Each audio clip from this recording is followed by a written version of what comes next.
Today on BRStv Investigates, can a single LED strip perform as good or better than a single T5 bulb, ultimately replacing them? How about a combination of 5 Reef Brite XHOs compared to T5s, Lumilights, or even Lumilight Pros? Well, today I've got the answer, and also you'll see why the XHOs are Ryan's choice for fill light on his very own 360.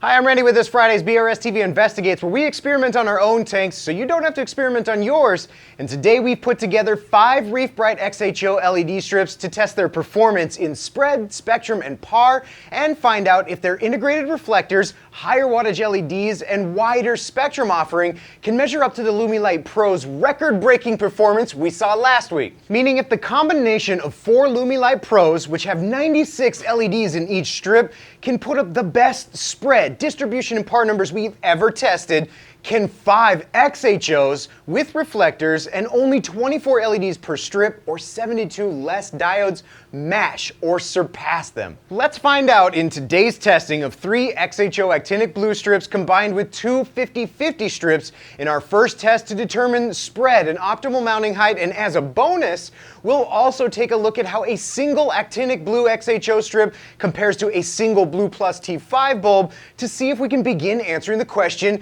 can LED strips replace T5 bulbs? Determining a light's spread is vital to understanding how to implement it optimally over our tanks in order to wrap our corals in even intensity of light from all sides and reduce hot spots or shadows. In some cases, that can be achieved using a large single fixture like an 8-bulb T5, while in other cases, it requires harnessing multiple smaller LED modules to spread the light out as evenly as possible.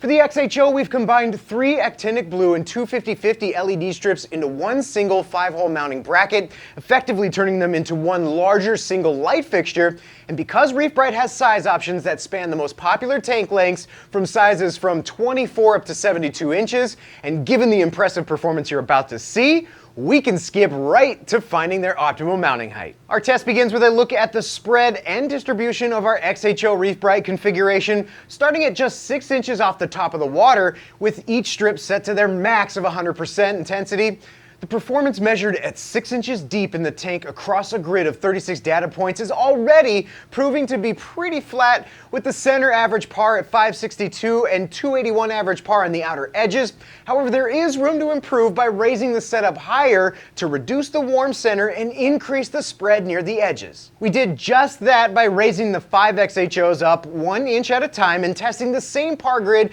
until we reached a point that allowed for max spread without losing too much efficiency to light spill into the room. That point came at our BRS recommended mounting height of 10 inches off the water, where now we start to see the center down to 381 and the outer ring at just 264, which works out to be a very low 30% difference between the two averages and one of the best spread performances we've tested, even outperforming one of the lighting gold standards like the 8-bulb T5 fixture. But is it fair to compare the spread, light distribution, and PAR of our XHO LED strip to the T5 fixture in the first place? In order to better answer that question, we first need to know how a single XHO strip compares to a single T5 bulb, in which case we mounted each one at 9 inches above our 24 by 24 inch test tank and measured the same 36 PAR data points at 6 inches underwater.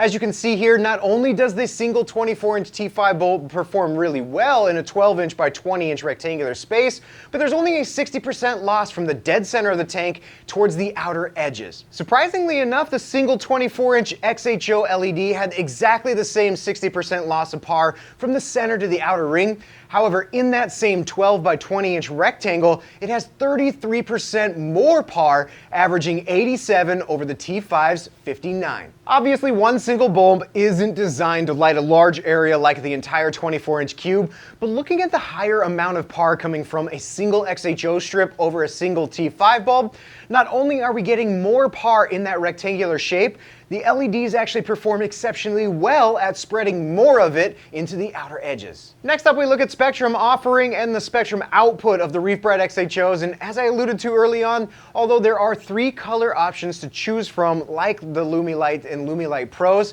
that's the actinic blue, 50/50 actinic blue and cool white, and the full white strips. Our spectrum testing of each XHO strip revealed a wider band of blue in the actinic strips between 430 and 500 than the Lumi lights, and even a slightly wider blue and more green, yellow, and red output from the 50/50 XHO strips. Much like the last two Reef Brite LED tests, we found that coupling the XHO actinic blues with the XHO 50/50s together in a 3:2 ratio of blue to 50/50 not only made the most pleasing look to our eyes inside the tank, but actually resulted in a spectrum mix that was much fuller and more evenly represented between 420 and 500. That also more closely aligned with the ATI T5 Blue Plus spectrum comparison test than both Lumi light options. This goes to show again that the wider band of blue spectrum is the biggest differentiator between the XHOs and the Lumi lights. In our dynamic spectrum blending test of the actinic blue and 50/50 XHO strip combo under our 60-gallon cube filled with water,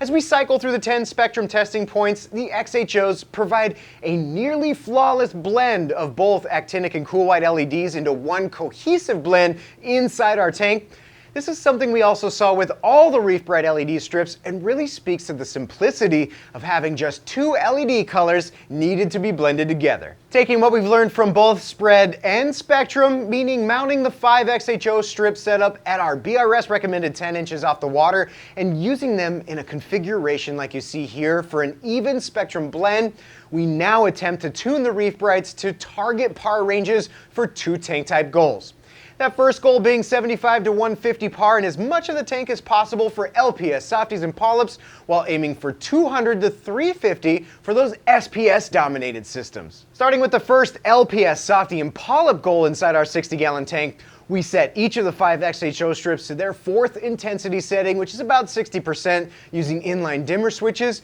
and tested par at 6, 12, and 18 inches deep in the tank. Out of the 108 data points that we collected, 94 of them, or 87% of the entire tank, fell at or within our par goals for LPS, softies, and polyps, putting the XHOs at the top of all the lights we've tested for this tank type and nearly identical performance as the Reef Brite Lumi Light Pros. Actually, that impressive performance gets even more impressive when we turn the XHOs up to their max setting and measure the same 108 data points with the goal of having as many points as possible falling at or within wall-to-wall SPS dominated par sweet spot ranges. What we find again is some of the best performance we've tested to date, with 90 out of those 108 points hitting our goal of 200 to 350 for a total of 83% of this 24-inch by 24-inch cube. So with a performance in spread, spectrum, and par like what we just saw today, what is there to gain from using the Reef Brite XHOs over the Lumi Light Pros?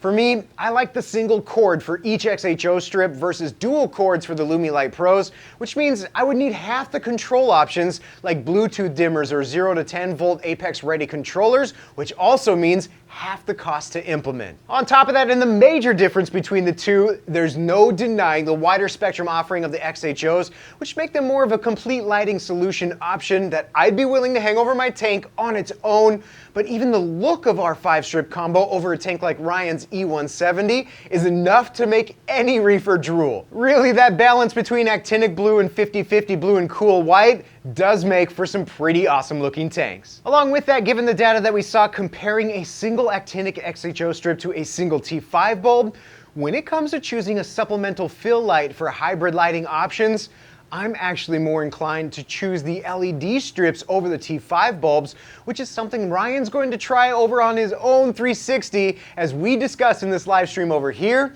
where we attempt to answer the question, could this LED on LED hybrid change reef lighting forever? Find out for yourself.